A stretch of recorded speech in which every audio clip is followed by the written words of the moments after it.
El tesoro de David. Devocional sobre los Salmos. Por Charles Spurgeon. Salmo del 27 al 30. Salmo 27. Este salmo puede ser leído provechosamente en un triple plano, como lenguaje de David, como refiriéndose a la iglesia y como referente al Señor Jesús. La plenitud de la Escritura aparecerá maravillosa de esta manera. Versículo 1. Jehová es mi luz y mi salvación. Allí donde no hay bastante luz para ver nuestra propia oscuridad y sentir anhelo del Señor Jesús, no hay evidencia de salvación. La salvación nos halla en la oscuridad, pero no nos deja allí. No se dice meramente que el Señor da luz, sino que Él es luz, no que da salvación, sino que Él es salvación. Alice Driver, mártir, al ser examinada hizo callar a los doctores que la interrogaban, de modo que no pudiendo decir una sola palabra, se miraron el uno al otro. Entonces ella dijo: ¿No tenéis nada más que decir? Dios reciba todo honor, que no podéis resistir al Espíritu de Dios en mí, una pobre mujer. Soy la hija de un hombre pobre pero honrado. Nunca he ido a la universidad como vosotros. He guiado el arado ayudando a mi padre muchas veces, por lo que estoy agradecida a Dios. Sin embargo, en defensa de la verdad de Dios y la causa de mi Señor Cristo, por su gracia os desafío a todos en el mantenimiento y defensa de ella. Y si 1000 vidas tuviera, 1000 vidas ofrecería por amor de la misma, por lo que el canciller la condenó, y fue devuelta gozosa a la cárcel. Hay una gran diferencia entre la luz y el ojo que la ve. Un ciego puede saber mucho acerca del brillo del sol, pero este no brilla para él, no le da luz. De igual modo, el saber que Dios es luz es una cosa, primera de Juan 1:5, y el poder decir, el Señor es mi luz es algo distinto. Cuando Él es en esta forma nuestra luz, entonces es también nuestra salvación. Él nos ha prometido que nos guiaría rectamente, no solo para mostrarnos el pecado, sino para librarnos de él, no solo para hacernos ver el aborrecimiento que tiene Dios al pecado y su maldición del mismo, sino también para atraernos al amor de Dios y quitar la maldición de meditaciones sacramentales. Sol agradable, gritó San Bernard, no puedo andar sin ti. Ilumina mis pasos y provee a este entendimiento ignorante y reseco pensamientos dignos de ti. Adorable plenitud de luz y calor, sé el mediodía de mi alma, extermina sus tinieblas, dispersa sus nubes, quema, seca y consume toda su suciedad e impurezas. Sol divino, levántate en mi alma y no te pongas nunca. ¿De quién temeré? Una pregunta que lleva consigo la respuesta. A los poderes de las tinieblas no hay que temerlos, porque el Señor, nuestra luz, los destruye, y a la condenación del infierno no tenemos por qué temerla, puesto que el Señor es nuestra salvación. No comprendo una profesión de cristiano tímida y vacilante. Estos predicadores y profesos son como una rata jugando al juego del escondite tras un friso de madera en la pared, asoman la cabeza por un agujero para ver si hay peligro a la vista, y se atreven a salir si no hay nadie cerca, pero vuelven a esconderse al instante si aparece algún peligro. No podemos ser sinceros para Cristo a menos que seamos atrevidos. Él vale más que todo lo que podemos perder por Él, o no vale nada.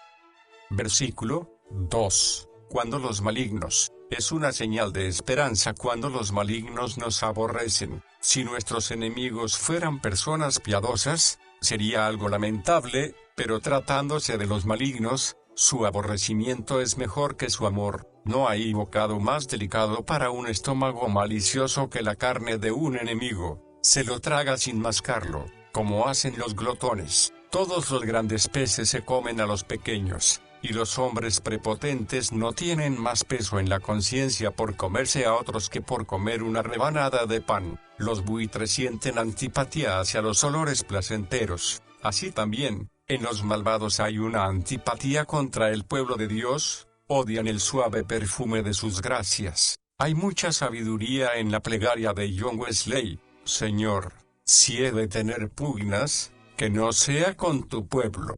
Cuando tenemos como enemigos a los que aborrecen a los buenos, hallamos por lo menos esta consolación, que Dios no está a su lado, y por tanto son esencialmente débiles.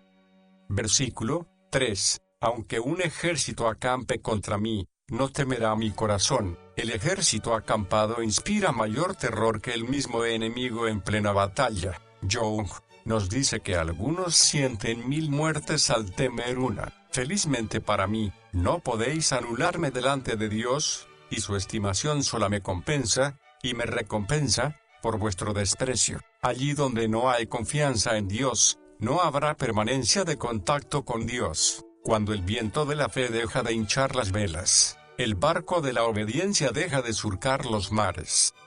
Versículo 4. Una sola cosa. El hombre de un libro es eminente. El hombre que tiene solo un ideal triunfa. Que todos nuestros afectos se reúnan en el haz de un afecto, y que éste se centre en las cosas celestiales. Entiendo, de modo general, que David se refiere a la comunión del hombre con Dios, y que si un cristiano la tiene, no desea nada más. He perdido lo que no podemos conseguir al instante. Está bien que lo deseemos. Dios nos juzga, en gran parte, por los deseos de nuestro corazón. El que cabalga un caballo cojo, no es culpado por su amo por su lentitud. Si él va tan deprisa como puede, Dios acepta la voluntad por los actos con respecto a sus hijos del Señor.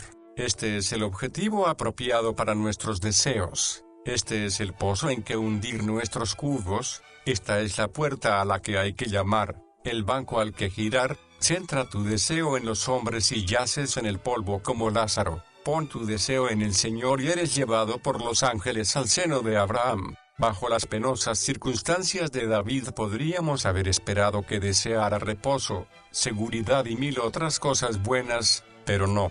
Ha puesto su corazón en la perla y deja lo demás, y la vengo buscando. Los santos deseos deben llevar a una acción resuelta, para contemplar la hermosura de Jehová. ¿No hemos de entrar en las asambleas de los santos para ver y ser vistos, o meramente para escuchar al ministro? Mejor contemplar por fe. ¿Qué vista será cuando cada creyente, fiel seguidor de Jesús, contemplará al Rey en su hermosura? ¡Oh, qué visión infinitamente bienaventurada! Decidme si puede haber alguna petición mayor.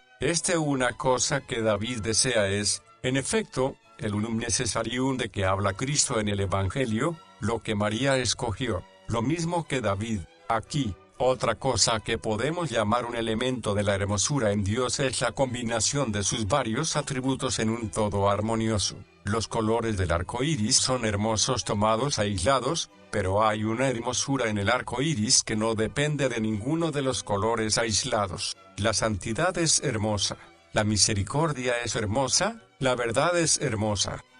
Versículo 5. Porque Él me esconderá en su tabernáculo en el día del mal. Él me dará el mejor refugio en el peor peligro. En el secreto de su tabernáculo Él me esconderá. Nadie en la antigüedad osaba entrar en el lugar santísimo, bajo pena de muerte. Y si el Señor ha escondido a su pueblo allí, ¿qué enemigo se atreverá a molestarles?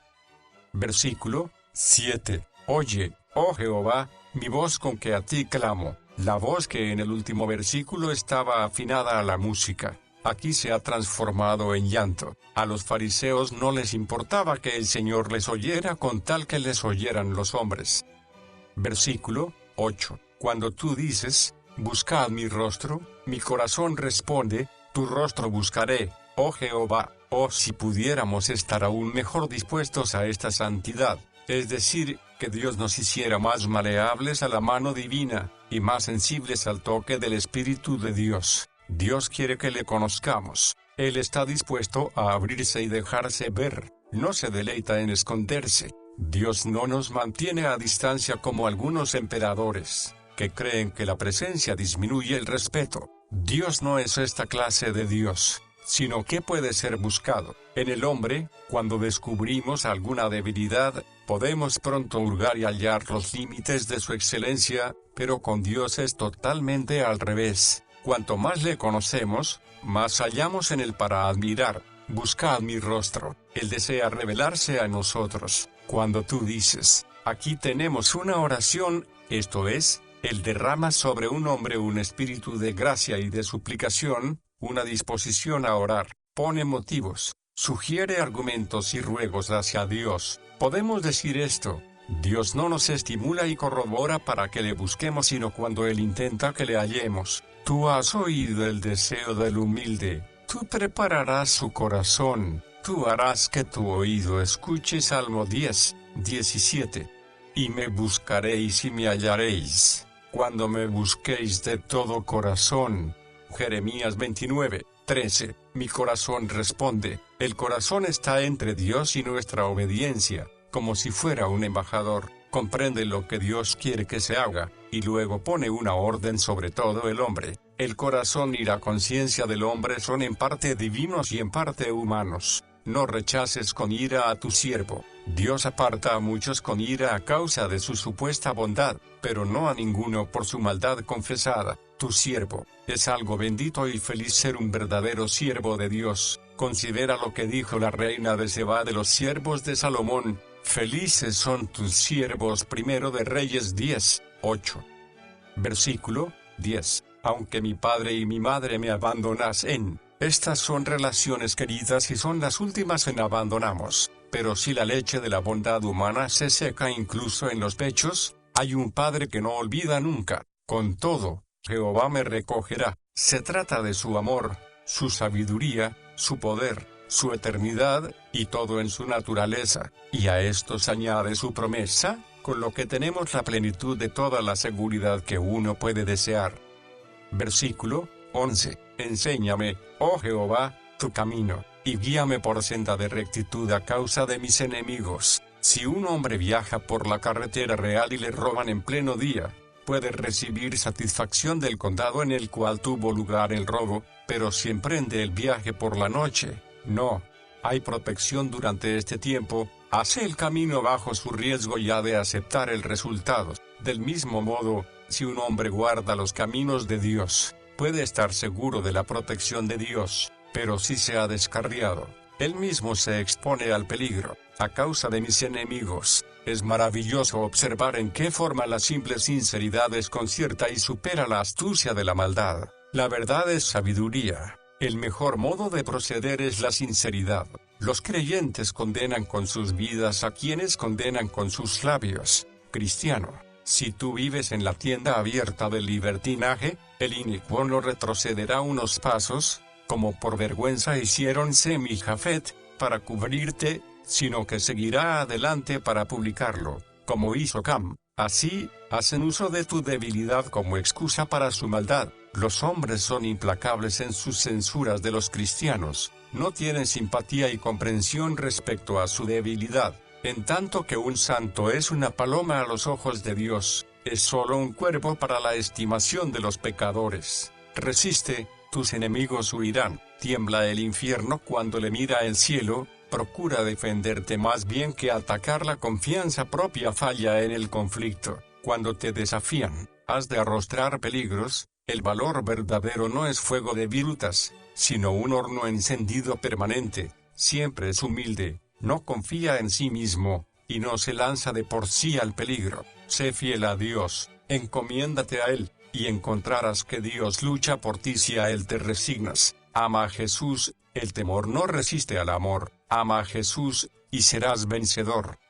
Versículo 12. Porque se han levantado contra mí testigos falsos, y los que respiran crueldad. La calumnia es un arma antigua del armamento del infierno, y se hace de ella abundante uso todavía, y no importa lo santo que pueda ser un hombre, siempre habrá quienes estén dispuestos a difamarle. Su mismo aliento es odiar al que es bueno.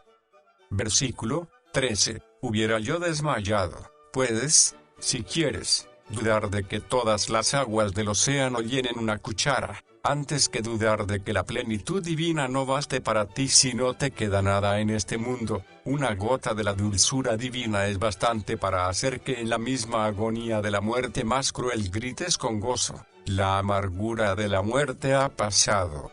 La bondad de Dios le dispone a hacerlo. Su bondad pone en marcha un gran poder para que obre en favor de los santos que sufren.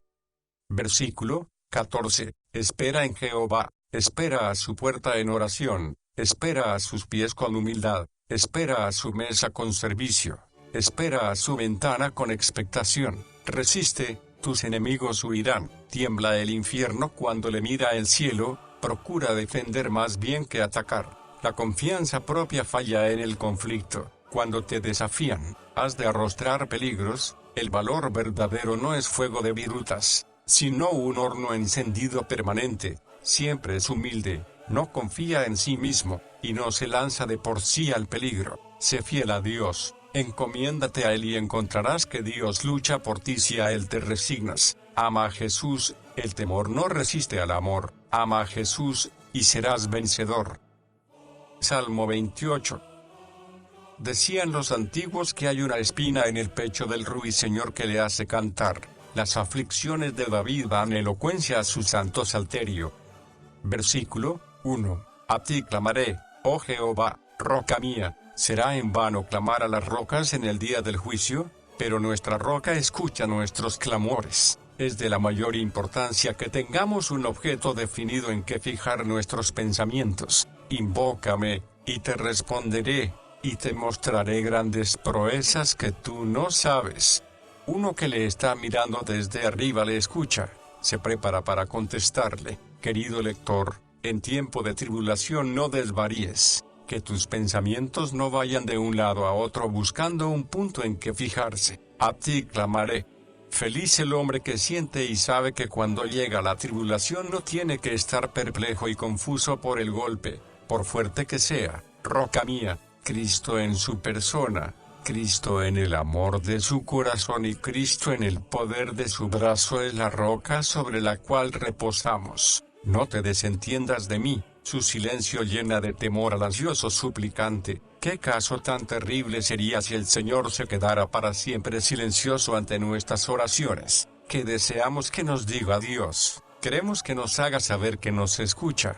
Queremos oírle que nos habla de modo claro a nosotros, tal como sabemos que nosotros le hemos hablado. Se nos dice, dijo Rutherford sobre la demora del Salvador en contestar la petición de la mujer sirofenicia, que él no le contestó una palabra, pero no se nos dice que él no oyó una palabra. Cristo escuchaba, aunque con frecuencia no diera respuesta. El que no responda es una respuesta, y nos dice sigue orando, sigue y clama, porque el Señor mantiene la puerta cerrada, no para que te quedes fuera, sino para que llames, y llames más, y entonces se te abrirá, para que no sea yo, punto semejante a los que descienden al sepulcro. Con horror secreto oigo que algunos blasfeman los dones inefables de tu gracia, y ridiculizan la fe y el fervor de los fieles, como si fuera imbecilidad mental. Temo que insensiblemente yo mismo me engañe hasta disfrazar mi timidez culpable con el nombre de prudencia. Sé que es imposible agradar a la vez al mundo corrupto y al Dios santo,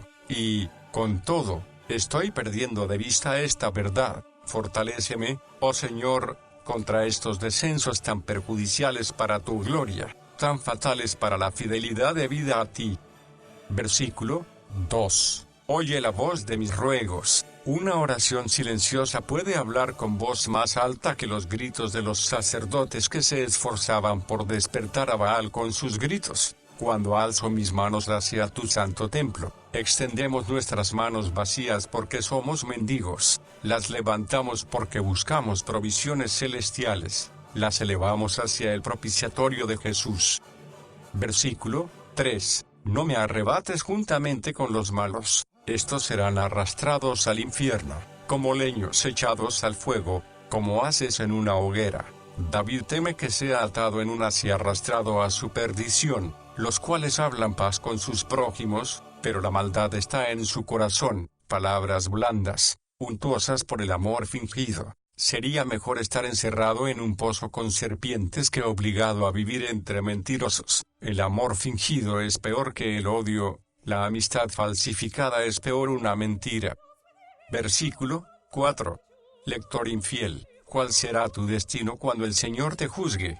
Nuestros intentos son considerados como si fueran actos. los juzga tanto la voluntad como el hecho, y castiga o recompensa en consecuencia conforme a sus obras. Es indudable que si la carne nos impulsa a vengarnos, el deseo es malo a la vista de Dios. Él prohíbe las imprecaciones de mal sobre nuestros enemigos como venganza. El santo profeta no se siente inflamado aquí, por su aflicción personal, a invocar la destrucción de sus enemigos, sino que poniendo a un lado el deseo de la carne, enjuicia la cosa en sus propios méritos, antes que un hombre pueda clamar pidiendo venganza, pues, contra los malvados, primero tiene que desembarazarse de todos los sentimientos impropios en su propia mente, algo que sucedía incluso a los discípulos de Cristo. En resumen, David, estando libre de malas pasiones, ruega aquí, no en favor de su propia causa, sino por ser la causa de Dios. Gran Dios, tú desde el principio te has venido ocupando solamente de la salvación de los hombres. La misma benevolencia hacia la humanidad requiere tus truenos contra estos corruptores de la sociedad. Sus labores incesantemente alejan a los hombres de ti, Dios mío, y en justo pago tú les apartarás de ti para siempre y tendrán la desoladora consolación de ser ellos mismos así por toda la eternidad. Espantosa necesidad la de odiarte a ti para siempre. Dales conforme a sus obras. Medita en la justicia de Dios, que no es solo su voluntad el castigar el pecado, sino que es también su naturaleza. Dios no puede por menos que aborrecer el pecado, porque es santo, y no puede por menos que castigarlo. Dios no puede renunciar a su propia naturaleza para satisfacer nuestros caprichos. David ora contra sus enemigos, siendo guiado por el espíritu infalible de la profecía, viendo a estos hombres como los enemigos de Cristo, y de su pueblo, en todas las edades. Dale su merecido, Él los destruirá. Por tanto, si los verbos en todos estos pasajes fueran traducidos en futuro, se vería claramente que son, precisamente, profecías de los juicios divinos que ya han sido ejecutados contra los judíos. Versículo 6. Bendito sea Jehová. Nuestro salmo ha sido una oración hasta este punto, y ahora se transforma en alabanza. Los que oran bien, pronto van a alabar bien. La oración y la alabanza son los dos labios del alma, dos altares, dos de los lirios de Salomón. Versículo 7. Jehová es mi fortaleza y mi escudo. Si se le añade fortaleza, en caso de que la carga se duplique, la fortaleza se triplica, y la carga no será más pesada, sino más liviana. Si no podemos llevar la carga con nuestra propia fuerza, ¿por qué no hemos de poderla llevar con la fuerza de Jesucristo? ¿Podemos tener la fortaleza de Jesucristo? Sí, esta misma fortaleza nos es entregada por la fe y, por tanto, la fortaleza de Cristo es nuestra, que ha pasado a nosotros, por lo que exulta de gozo mi corazón, y con mi cántico le alabaré. Alabemos al Señor y regocijémonos en Él. Es bueno que seamos más como la alondra y menos como el cuervo. Cuando Dios nos bendice, nosotros deberíamos alabarle con todo nuestro corazón. Versículo 8. Jehová es la fortaleza de su pueblo, no la mía solamente, sino la fortaleza de cada creyente, porque estamos seguros que hay bastante para todos y para cada uno. Salmo 29. Este salmo tiene por objeto expresar la gloria de Dios según la oímos en el trueno ensordecedor. Los versículos avanzan al compás de los rayos. Los verdaderos ministros son hijos del trueno, y la voz de Dios en Cristo Jesús está llena de majestad. Así tenemos las obras de Dios y la palabra de Dios unidas. Todo el salmo, en este salmo se celebra la fortaleza de Jehová, y la ejemplificación de la misma es evidentemente tomada de una tempestad en el Líbano. Desde las montañas, la tormenta se extiende sobre el llano. No hay fenómeno en la naturaleza tan imponente como una tempestad con truenos y relámpagos. El Salmo 29 denota una vitalidad y poder sagrados de la presencia de Jehová en el estruendo de la tormenta. Deberíamos comprender lo que es una tempestad en el oriente, para apreciar los sentimientos del poeta, con un poder que sugiere el fin del mundo. Versículo 1. Dad a Jehová, ni el hombre ni los ángeles pueden conferir nada a Jehová, pero pueden reconocer su gloria y poder. Las causas naturales, como las llaman los hombres, son Dios en acción, y nosotros no debemos adscribirles poder directamente. Esto muestra lo poco dispuestos que solemos estar a conceder a Dios lo que se le debe. Versículo 2. Rendida a Jehová la gloria debida a su nombre. Por tercera vez se nos hace esta admonición, porque los hombres se resisten a glorificar a Dios, y especialmente los hombres importantes. La incredulidad y la desconfianza, las quejas y las murmuraciones roban a Dios su honor debido, lo cual no puedes hacerlo, pues su nombre está por encima de toda alabanza, pero puedes procurar hacerlo. Adorad a Jehová. ¿Por qué ha de ser adorado? Porque hemos de concederle este alto honor. Versículo 1, 2. Un cristiano sincero tiene como objetivo glorificar a Dios, exaltar a Dios y elevar a Dios en el mundo. El que pone la gloria de Dios como su meta principal hallará que su meta principal, gradualmente, socavará todas las metas inferiores. Allí donde la gloria de Dios es tenida como el fin más elevado, todos los demás son mantenidos debajo.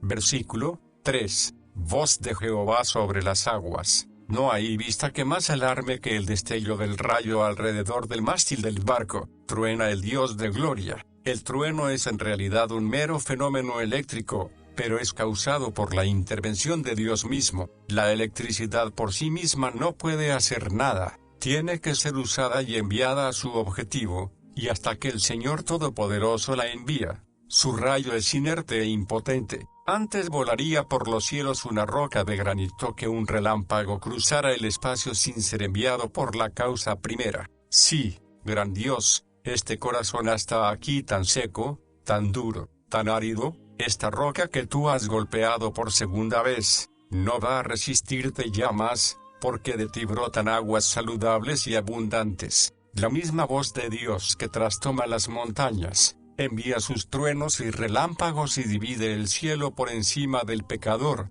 ahora manda a las nubes que derramen lluvias de bendiciones, cambiando el desierto de su alma en un campo que produce a 100 por 1, esta voz escucho. Las potencias naturales de la materia y las leyes del movimiento son verdaderamente los efectos de la actividad de Dios sobre la materia. En consecuencia, no hay tal cosa como causas naturales o poder de la naturaleza independientes. Versículo 4. Voz de Jehová con potencia. Como la voz de Dios en la naturaleza es tan poderosa, también lo es en la gracia. El lector puede trazar un paralelo, y hallará mucho en el Evangelio que puede ser ilustrado por el trueno del Señor en la tempestad. Procura no rechazar al que te habla. Si su voz es poderosa, piensa lo que será su mano. El caos no puede resistirte. Escucha tu voz con obediencia, pero el corazón endurecido te rechaza, y tu voz poderosa llama muchas veces en vano a su oído. Tú eres mayor que cuando creas los mundos de la nada, cuando mandas al corazón rebelde que se levante de su abismo de pecado y siga por los caminos de tus mandamientos. Voz de Jehová con gloria. El Rey de Reyes habla como un rey. Así como cuando el león ruge, todas las bestias de la selva se acurrucan en silencio. Así también la tierra está silenciosa y muda cuando resuena el trueno de Jehová. Oh, si el Boanerges evangélico hiciera que el glorioso sonido del Evangelio fuera oído por debajo de todo el cielo, y que el mundo pudiera de nuevo ser sensible al mismo, antes que la voz del Hijo del Hombre, que tantas veces ha llamado a los pecadores al arrepentimiento, los llame a juicio. Versículo 5. Voz de Jehová. Es diabólica la ciencia que centra nuestras contemplaciones en las obras de la naturaleza y las aparta de Dios. Si alguno que quiere conocer a un hombre prescinde de su rostro y fija sus ojos en las uñas, esa es una locura merecedora de nuestra burla. Las cedros del Líbano, estos árboles de Dios tan poderosos, que durante siglos han resistido la fuerza de la tempestad, son los primeros objetos de la furia de los rayos, que, como se sabe bien, visitan primero los objetos más altos. Versículo 6. Los hace saltar como becerros, al Líbano y al Sirión como crías de búfalos. La voz de nuestro Salvador moribundo hendió las rocas y abrió las tumbas, su voz viviente todavía obra maravillas semejantes. A toda bestia del bosque él pone en el trance de dar a luz sus crías. El nuevo nacimiento, El arrepentimiento y la humillación del Evangelio abren los corazones de los hombres, que son gruesos y llenos de la propia vanidad, orgullo, hipocresía, amor propio y pagados de sí mismos, y también fanfarronería y sensualidad, como todo bosque está lleno de matorrales y espesura, que impide el paso, hasta que es limpiado, sea quemándolo o destrozándolo. Versículo 7. Voz de Jehová que lanza llamas de fuego, el mismo poder de Dios sale de su palabra, viva y poderosa, y aguda como espada de dos filos, que penetra, ilumina e inflama los corazones de los hombres. La voz de Jehová envía llamas partidas de fuego. Esto es muy descriptivo de la acción divina en Pentecostés enviando llamas partidas, en lenguas de fuego que estaban divididas desde su fuente celestial, y se posaron sobre las cabezas de los apóstoles, y los llenaron del fuego del celo y el amor santos. Versículo 8. Voz de Jehová que hace temblar el desierto. Sí, incluso aquí, gran Dios, donde creí que hallaría un asilo inaccesible a tu misericordia eterna y podría pecar con impunidad. Incluso en esta soledad tu voz me detuvo y me hizo postrar a tus pies. Versículo 9. Voz de Jehová que desgaja las encinas. Nuestros primeros padres buscaron un refugio entre los árboles, pero la voz de Dios los halló muy pronto e hizo temblar sus corazones. El Evangelio tiene un poder revelador en los corazones oscuros, y hace que el alma tiemble delante del Señor, y en su templo todo proclama su gloria. Hay mucho más poder real en el trueno de la palabra que en la palabra del trueno. Este aterroriza solo para convencer, pero el otro aterroriza para salvación.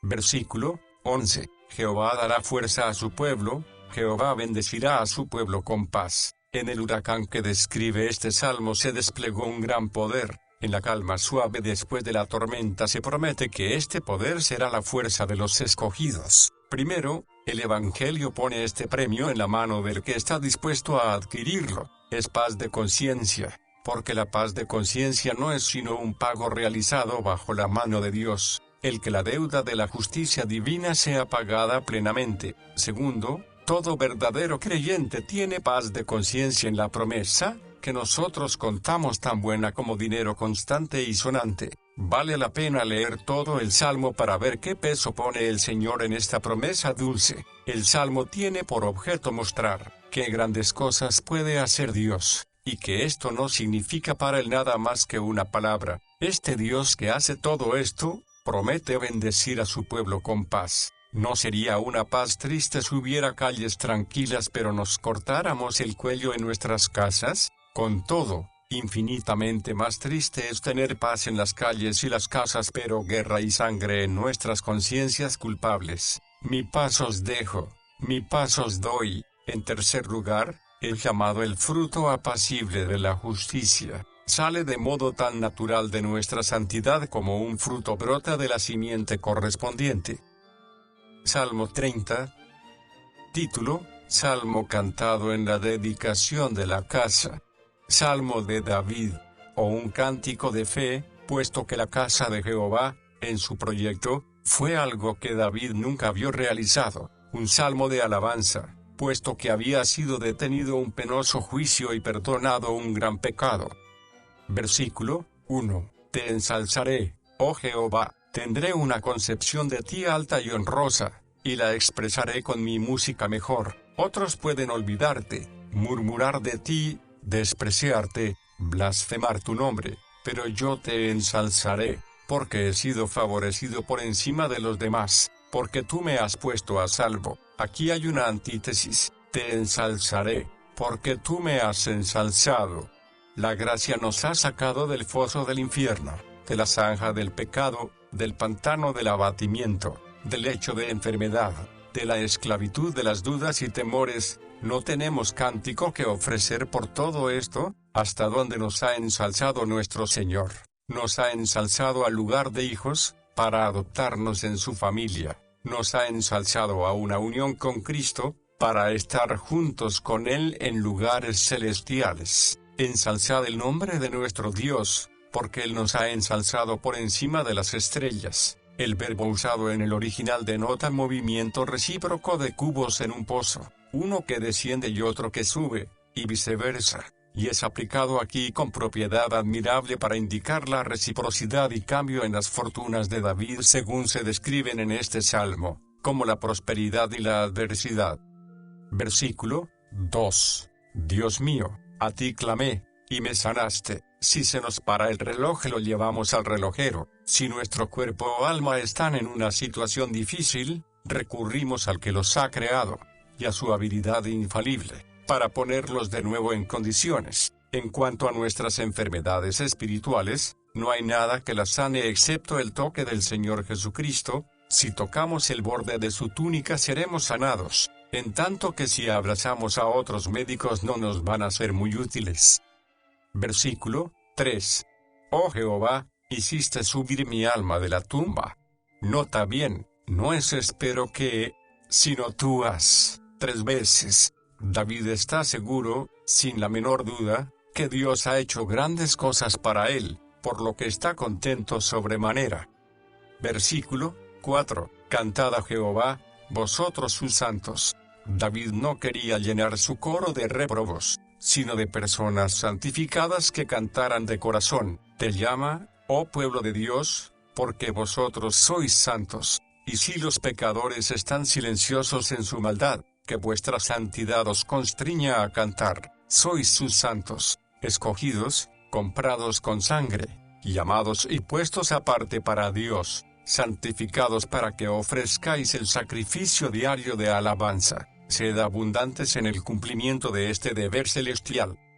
Versículo 5. Su ira, oh, admirad y maravillaos para siempre ante la gracia de Dios soberana. ¿Sois vosotros los que poseéis abundancia mejor que muchos de su pueblo que ahora son echados en el horno de fuego? ¿Tenéis menos escoria que ellos? ¿Han pecado ellos con mayor frecuencia que vosotros? Él está airado con ellos por su tibieza, porque se han vuelto atrás. ¿Arden vuestros corazones siempre de amor? ¿Han guardado siempre vuestros pies sus caminos sin vacilar? ¿Habéis salido del camino? ¿Os habéis desviado hacia la derecha o hacia la izquierda? Sin duda lo habéis hecho, y, por tanto, qué misericordia es que Él no esté tan airado con vosotros como lo está con ellos. En su favor hay vida. Si un alma condenada fuera admitida a gozar de los placeres de la vida eterna sin el favor de Dios, el cielo sería un infierno para él. No es el lugar hórrido y tenebroso de sufrimiento lo que hace desgraciada al alma en el infierno,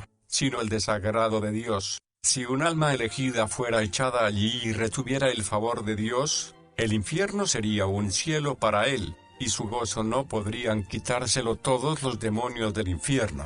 La noche para él sería transformada en día. Por la noche nos visita el llanto, pero a la mañana viene la alegría. Cuando viene el sol de justicia, nos enjugamos los ojos, y la alegría echa fuera a la pena. Quien no está gozoso conociendo a Jesús, los primeros rayos de la mañana nos traen consuelo cuando Jesús viene con el alba, y todos los creyentes lo saben. El duelo solo dura hasta la mañana, cuando la noche se va se desvanece la tristeza. Esto es aducido como una razón para cantar santamente, y es de peso. Las noches cortas y los días alegres llaman al salterio y al arpa. ¿Qué peso tiene una tribulación durante la noche? Nuestros nervios y cerebro, cansados, parece que no pueden resistir la presión. El pulso late furioso, y el cuerpo, febril, inquieto, rehúsa ayudar en la tarea de la resistencia. Después de una noche así de lucha, y del sueño pesado del agotamiento,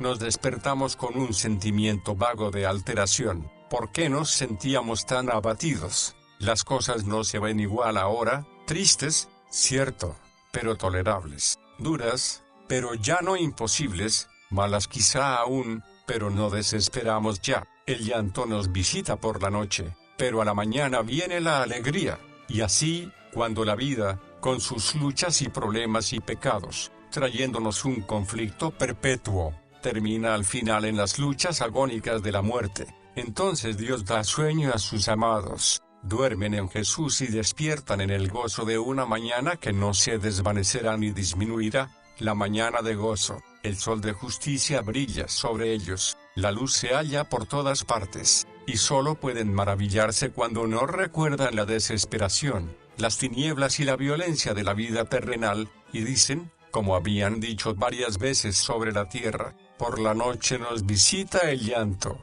pero a la mañana viene la alegría. Y nuestras penas, nuestras dudas, nuestras dificultades, nuestros anhelos hacia el futuro, desmayando de poder tener fuerza para resistir una noche de tribulación tan prolongada, ¿dónde se hallan entonces? No sentiremos como nos describen las hermosas palabras de nuestros himnos. Cuando nos reunamos en la patria mejor, veremos a los nuestros otra vez. Entonces nos será difícil comprender por qué antes teníamos que llorar y apenarnos. Su llanto solo va a durar hasta la mañana. Dios va a transformar la noche invernal en un día de verano, sus suspiros en cantos, su pena en alegría, su duelo en música, su amargura en dulzura, su soledad en un paraíso. Lo mejor para la salud del alma es que el viento del mediodía de la misericordia, y el viento del norte de la adversidad, soplen sobre ella, y aunque cada viento que sopla traerá bien a los santos, ciertamente sus pecados menguan y sus gracias prosperan cuando se hallan bajo el viento seco, helado e hiriente de la calamidad, tanto como bajo el viento cálido y acariciador de la misericordia y prosperidad. Versículo 6. En mi prosperidad, cuando todos los enemigos de David estaban quietos y su hijo rebelde había muerto, entonces fue el momento del peligro. Muchos navíos se hunden en la calma. Ninguna tentación es peor que la tranquilidad. Nunca estamos en mayor peligro que bajo la caricia del sol de la prosperidad. El ser mimado por Dios y no probar nunca la tribulación es una muestra de que Dios nos tiene descuidados, más bien que de su tierno amor. Dije, no seré jamás zarandeado. Ah, David, ¿has dicho más de lo prudente? O incluso con solo pensarlo, porque Dios ha fundado el mundo sobre las aguas para mostrarlo endeble, mudable inconstante que es. Desgraciado el que edifica sobre él, se está construyendo una mazmorra para sus esperanzas. Versículo 7.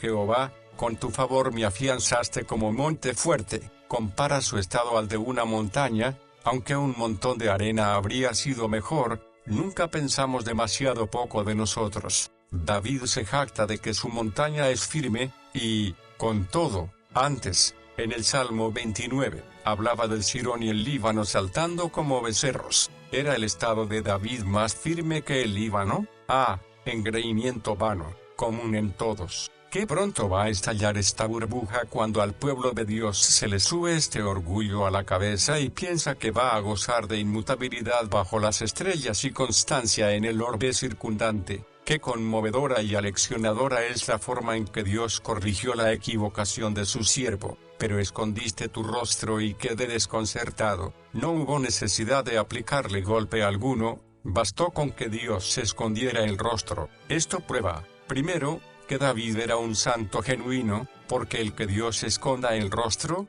en la tierra, no turba al pecador, y segundo, que el gozo del santo depende de la presencia de su Señor.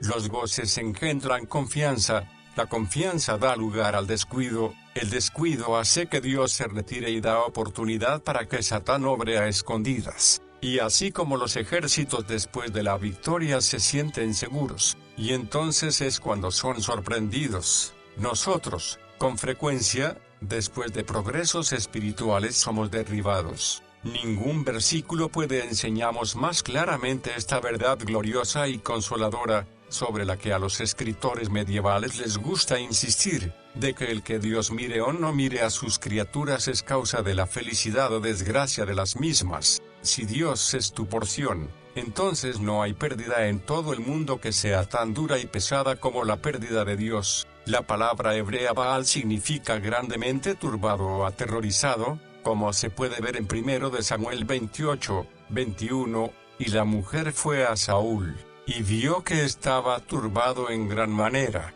Aquí tenemos la misma palabra hebrea, Baal.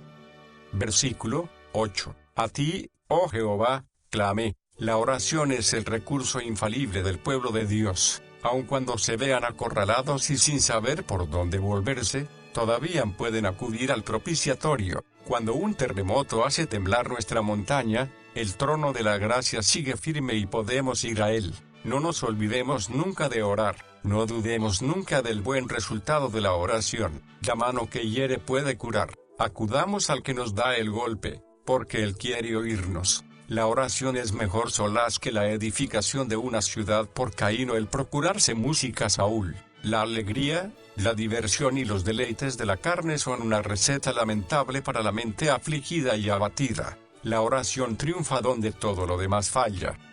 Versículo 9. ¿Qué provecho hay en mi sangre? Igualmente cuando los pobres santos de Dios acuden a él y le dicen en sus oraciones que él puede condenarlos, o echarlos, que puede fruncir el ceño sobre ellos, negarles estas u otras peticiones, por ciertas causas justas, ¿qué ventaja le reportará? Dios puede conseguir muchas alabanzas, al escucharlos y ayudarlos, pero, ¿qué bien resultará de verles oprimidos por los enemigos de sus almas? Oh, qué deleite habrá para él en verlos hundiéndose y desmayando bajo la terrible presión. Este es un método permisible y útil de súplica. ¿Te alabará el polvo? ¿Puede bastar algún número de almas para alabarte? ¿Puede haber bastantes bocas que declaren tu verdad? ¿Y no puedo yo ser una, ya sé que pecaminosa, pero una en el número? Si a ti te agrada el eximirme de descender a la fosa, la oración que prevalece ante Dios es, a veces, una oración que presenta argumentos. A Dios le gusta que oremos razonando nuestra petición. Puede considerar aceptables nuestros argumentos. Versículo 10. Señor, sé tú mi ayudador. Una forma compacta y apropiada de oración. Es útil en centenares de casos para los hijos de Dios. Es apropiada para un ministro cuando ha de ir a predicar, para el que sufre en la cama del dolor, para el que trabaja en el campo de servicio, para el creyente bajo la tentación, para el hombre de Dios bajo la adversidad. Cuando Dios ayuda, las dificultades desaparecen. Versículo 11. Has cambiado mi lamento en una danza, desataste mi sayal, y me ceñiste de alegría. Esto puede ser verdad de David, librado de su calamidad, fue verdad de Cristo, al levantarse de la tumba para no morir más, es verdad del penitente, cambiando su sayal por los vestidos de salvación, y se verificará en nosotros todos, el último día, cuando nos quitaremos los vestidos de deshonor de la tumba para brillar en gloria inmarcesible. Versículo 12. A fin de que mi alma te cante y no esté callada, Jehová, Dios mío, te alabaré para siempre. A este fin, es decir, con este fin e intento, esto es, mi lengua o mi alma, puede cantar alabanzas a ti y no estar en silencio. Sería un crimen vergonzoso si, después de recibir las misericordias de Dios, nos olvidáramos de alabarle. Dios no quiere que nuestras lenguas estén ociosas cuando hay tantos temas de gratitud a disposición. Él no quiere que sus hijos estén mudos en la casa. Han de cantar en el cielo y, por tanto, deben cantar en la tierra. Cantemos con el poeta. Quiero empezar la música aquí, y así mi alma debe elevarse, y con unas cuantas notas celestiales, llevar mis afectos a los cielos. El profeta de este salmo empieza con la ira de Dios, pero termina con su favor, como en los tiempos antiguos, cuando entraban en el tabernáculo veían al principio cosas desagradables, como los cuchillos de los sacrificios, la sangre de las víctimas, el fuego que ardía sobre el altar y consumía las ofrendas, pero cuando pasaban un poco más adelante, hallaban el lugar santo, el candelero de oro, el pan de la proposición y el altar de oro en que se ofrecían perfumes, y más adentro estaban el lugar santísimo con el arca del pacto, el propiciatorio y los querubines, que velaban el rostro de Dios, que es alabanza, el arriendo que pagamos a Dios, y cuanto mayor es la finca, mayor debe ser el arriendo.